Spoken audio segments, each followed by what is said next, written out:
even allowed that idea even allowed to be entertained. And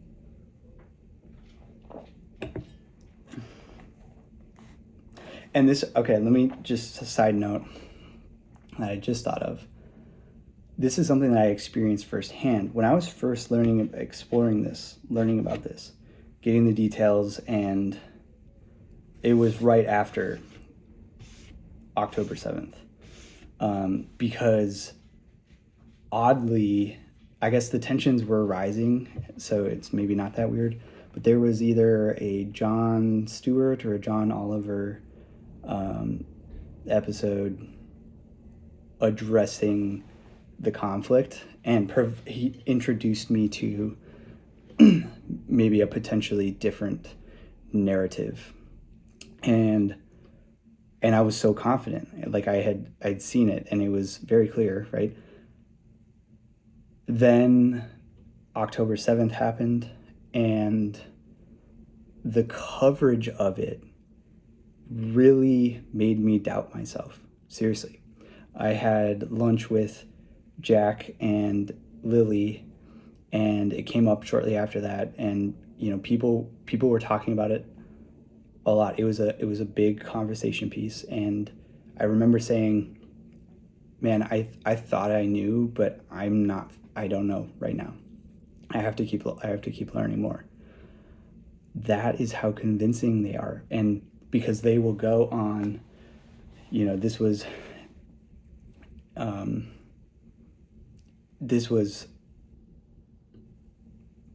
I have always been hesitant on any mainstream outlet, but I feel like I'm generally pretty good at still filtering even the ones that I watch. So MSNBC, which I've just learned that MSNBC is probably the worst out of the liberal sides. So I was way off, super wrong. But CNN also, and even some of the kind of alternative ones, like I think this was the moment that I realized I don't like the guy. He's a YouTube guy who he has the lawyer guy come on all the time, and he has like a segment on MSNBC sometimes. Brad something. Anyway,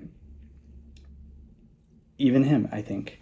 And so I really second guessed myself. That was the power. That's the power that they have, because they'll go on, and it was, a big thing that was happening. The college activism on college campuses was crazy. The protests, man, what was it? Columbia. I think Columbia will probably be talked about in history books at some point. Right. But then, the people that I kind of tended to agree with were condemning the pro-Palestinian thing, and it was, we're going to get into it, exactly textbook. It's systematic. It's textbook, postured, because it's so easy to be like, you support terrorism, right? And how do you defend yourself when somebody says that to you? I'm about to teach you. So anyway, the context is key. The occupation is really critical to understand, because it is an oppressive, tyrannical military dictatorship on Palestinian land. And like, let's be clear, and because it comes up in that interview, but I don't know if it gets addressed right now in the documentary. I can't remember.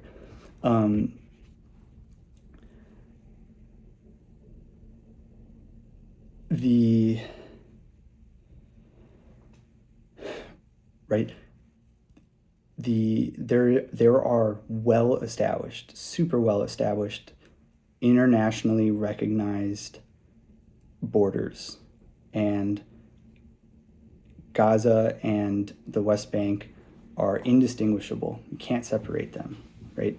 And that is Palestinian land. That's their country. And whatever, I'm just going to keep going because it'll come. We'll figure it out.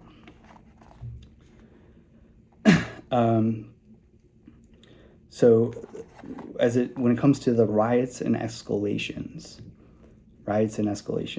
the coverage doesn't acknowledge Israeli troops are defending an occupation. This is what I wanted to get into. Okay, perfect. I should have just kept reading. The coverage doesn't acknowledge that Israeli troops are defending an occupation that doesn't have any international legitimacy. In fact, the UN Security Council they went to court and determined that the Israeli settlements and the Israeli occupation is strictly illegal, and that they told Israel that they couldn't do that, and Israel just did it anyway. Crazy. Okay. The US media focuses on the violence, not the reasons, not the basic premise of Israeli occupation and its consequences. That's significant. Why is the occupation not talked about? How is it, right? You have this conflict going on, this aggression, and you're presenting it like we don't know why these things are happening, right? It's because Israel is occupying land that isn't theirs and committing war crimes against these people, these defenseless, unarmed people. We do not make clear that the Israeli army is being sicked on young people who are largely unarmed and who are protesting, and then in my words here, out of necessity, a desperate attempt to stop an inhumane occupation, to save their lives, literally. That's the end of my point. It's total oppression. So at the time of the documentary, the lack of context is so dramatic that only 4% of network news reports on occupied West Bank and Gaza Strip mentioned that the West Bank and Gaza Strip are occupied. They're covering this story. The story is West Bank and Gaza Strip are occupied by Israeli military. But only 4% of the reports say that they're occupied. That's the news, man. Just how that's inexcusable. There's zero journalistic integrity with that.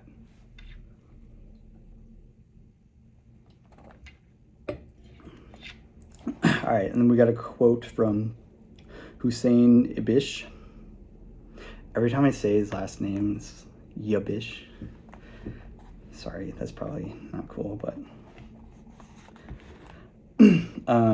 quote, I also wanted to be more serious when I did this, and I'm delivering the news to you because that's what I'm criticizing, and I can't do what they're doing. So reframing, and from here on out, I'm trying to be Israel's basic posture is anything but self-defense.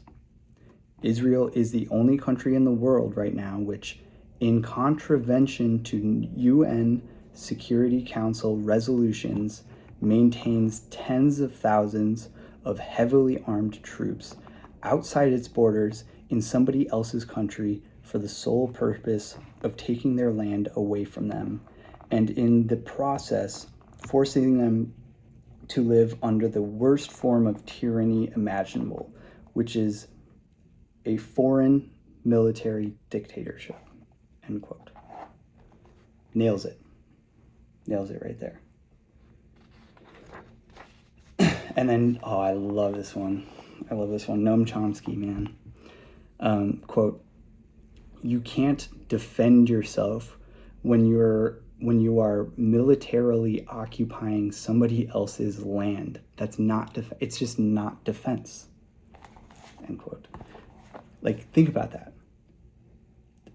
Israel took their military, walked into somebody else's house, started killing, raping, pillaging, committing war crimes, and when out of self-defense and desperation, an unarmed group starts throwing rocks to try to protest this, they have the audacity to claim self-defense in somebody else's country. You're the aggressor.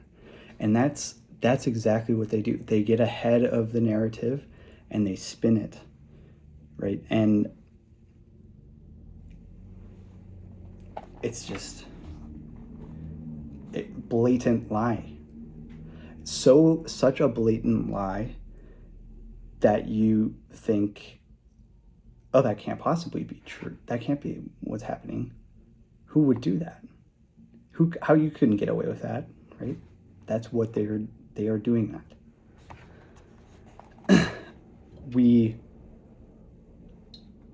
know the occupation is illegal, and we know that it's subject to international condemnation, and it's very costly in terms of lives and money.